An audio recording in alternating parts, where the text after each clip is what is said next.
Previously on the last episode of Dragon Ball Z, Panzer Dragon was playing Malzahar. He won the game, and then he got demoted. Will we ever get back into Challenger? Find out on this episode of Challenger 2 Rank 1. Alright, so in my last video, a lot of you guys sensed my salt and calling me the baby. The thing is, I want you guys to feel these emotions that I'm feeling as well and what I'm remembering, regardless if it's right or wrong, but I think it's more entertaining if you guys get more of my emotions, you feel me? Also, some people want me to have a profanity filter. I'm not going to do that because, I want you guys to taste my salt whenever I remember it from a game, and you can taste my happiness whenever I win a game. But again, thank you for the feedback. I do take it all for consideration, but I think this style is more comfortable for me to do. Alright, so in this game we'll be playing with Sneakerdoodles as the AD carry, and a mid laner who goes by the name of Banana Baileys, who I really respect. I'll also be playing Elise, as you can see, and we'll be playing against, Alex Ich and Bjergsen again. And my plan in this game is to do whatever, as all my laners are strong laners, so whoever I camp for will do well. And so I go for my first gank in the top lane. So GP does try to bait it, but he does kind of fuck up a little bit. But I know I can 1v1 the Pantheon eventually, but what I didn't really expect was Gragas being here in the top lane. So I actually get caught out and we give 2 kills for free. Not a good start. One thing that I couldn't really expect was Gragas being in the top lane, because usually junglers start the top side and then go to the bottom side because, the top laner is giving him a leash and their bottom lane needs to have the Gromp or the Golems. So unless I figured out at the beginning of the game where Gragas would start, I definitely would have no knowledge if Gragas would be there. I also could have warded before I went into that gank, but yeah, it was honestly a pretty risky move for me to do something like that.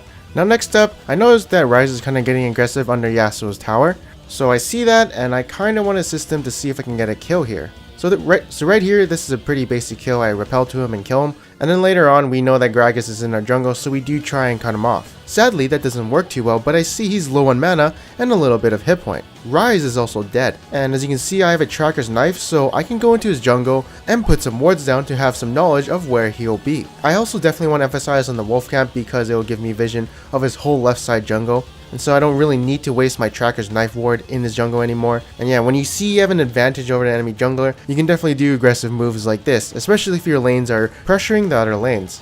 One thing I want to talk about is that kill steal and Ryze. Now, a lot of noobs will say, why'd you kill steal that? Well, the thing is, if you get an assist on a kill, you get 450 gold in total instead of 300. That's why it's always good to kill steal if you can get an assist. But if you get more than one assist, then it kind of splits the gold amongst the assisters. Now, I'm in the gank right here, and I see that Ryze is coming, so what I'm trying to do is I'm trying to let Corki live by distracting the Ryze so he can get away. I almost get away, but he does flash onto me, so that kind of sucks. And another thing I could have done was basically go on Gragas and turn left. In this situation, you don't want to fight them because you know that you're probably going to lose a fight, so you try and retreat as easily as possible. Anyways, the only one I can really gank right now is Pantheon because he doesn't really have any escapes. Plus, going in the bottom lane seems a little risky because Pantheon does have TP along with Ryze. Now right here I see my Yasuo getting dived, and I think I can take on Ryze to be honest because I have Cocoon, but what I don't really anticipate is a Rune Prison coming from him, and I actually get snared before I can Q him, so that really does suck. The better play there, what I should have done, was to repel right onto him and then Q him so he couldn't Rune Prison me before I use my Q. Either way, I don't think I should have done it anyways because there's a risk of me dying, for free. Now right here, the enemy is actually really low from multiple skirmishes happening across the map, and then I land a really nice cocoon on Ryze, and then we basically clean up everyone who's around here. Now watch this Yasuo. This is why I really respect Banana Baileys on Yasuo, is because he knows how to utilize Yasuo's kit. And then there's me, missing my cocoon that probably would have made him live, but we'll just skip to the next clip. Now in this clip, we're taking the bottom tower, but we want to escape because we know that our team is not coming to fight the team fight that might happen in the bot lane. Plus we don't know where the enemies are, so we have to get the fuck out of here.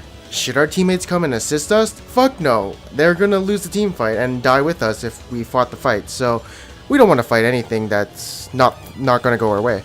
But right here, this is a good team fight for us because it's a 5v4. And anything we do, like get a catch on someone, any CC, that person's gonna die, and the enemy team for sure does not want to fight it since Pantheon isn't there. A little later, we are taking the mid tower since the enemy is recuperating, and then Braum gets a nice catch on Pantheon, who probably shouldn't have been there, and we finish him off. Since we got this pick, and we see that a lot of people are in the bot lane, we can definitely siege the middle tower. Since it is only Thresh, we don't really care about trying to catch him. The only thing we care about is the tower. We don't care about kills, right? So yeah, moral of the story, focus towers, don't really care too much about kills, they're really risky. Now honestly, I think my team is stronger in team fights, and you'll see in the next team fight though, I am kind of scared of Rise, so I'm trying to zone with my Cocoon or my W or Q, anything that can slow him or basically CC him. He is definitely in a really awkward position because he knows if he gets Cocoon, he's probably going to die, and he also is behind us. But we're also trying to deal with their front line, and basically this team fight is a clusterfuck. I actually missed my Cocoon on Gragas, and right here, I really do not want to fight because without my Cocoon, Rise can actually kill us, and he definitely wants to engage on us right now, you can tell, but I say, you know what, fuck this fight, let's take the win, and let's back. You know, the win being the Fire Dragon. Now right here I get a catch onto Ashe, which is kind of a risky play because I don't know where the enemy team is, but we actually come out on top. And then we start the Baron, but if Gragas gets too close, we have to turn on him or else there is a risk of him stealing the Baron, and you can see my team is on the same page. Now this is our mistake, we're, screwing around with enemy, but we should have turned back onto the Baron because it was very low. Luckily my team actually gets the Baron, even though I died by an Ashe arrow and Rise. Now in game, I didn't actually know I got Ashe arrow, I thought I got knocked up by the Baron Tentacle, and then Rise fucked me, so I was really confused. But yo, you gotta watch this Yasuo do a really big outplay, like, just watch. Flow.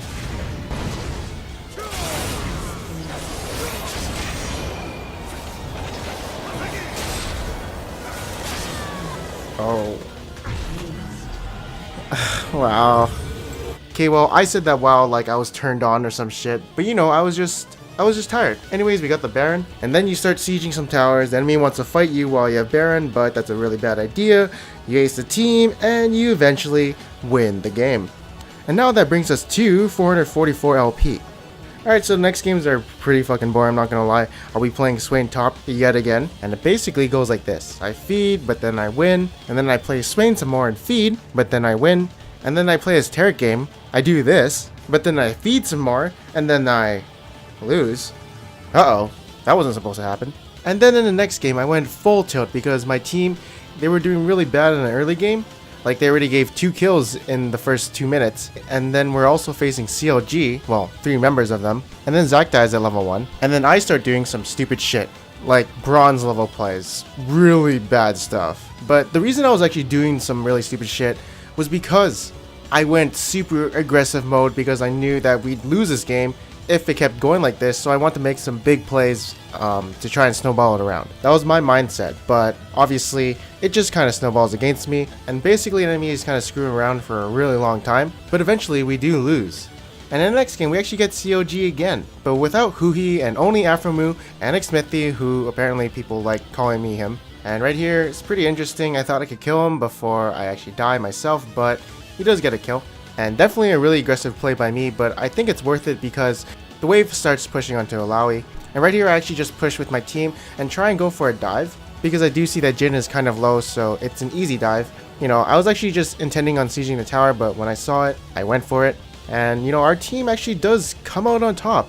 Until this kind of happens where the enemy comes down and gangbangs us. Probably should have known that the enemy team was coming and we overstayed too much, but we thought it would be a good situation because it was a 4v3 and LeBlanc, was still alive, but the AoE coming from the enemy team was just too much and we all die. Next up, I actually make a big mistake on thinking we could save this tower, but what I didn't realize was that top was Mia, LeBlanc was low on mana and hit point, and top didn't have teleport, so we definitely could not hold it, and I actually get cut off by Afromu's Talia wall, and I am a sitting bitch right here.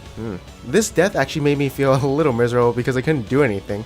But right here I see something happening on the minimap, and my team is just kind of fucking around with the enemy team, and I don't really want to fight it, so while the enemy team is being distracted, I want to push down mid, but then I actually see a team fight is breaking out, so I want to join my team and fight with them.